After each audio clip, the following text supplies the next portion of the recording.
We're gathered here today in the presence of God in this company to join together this man and woman in marriage. Marriage deepens and enriches every facet of life.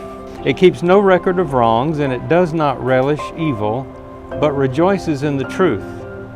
Love bears all things, believes all things, hopes all things, endures all things, for love never ends.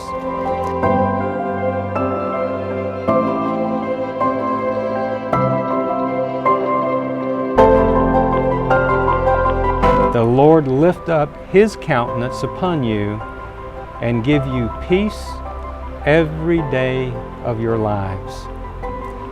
And Cory, you may now kiss your bride.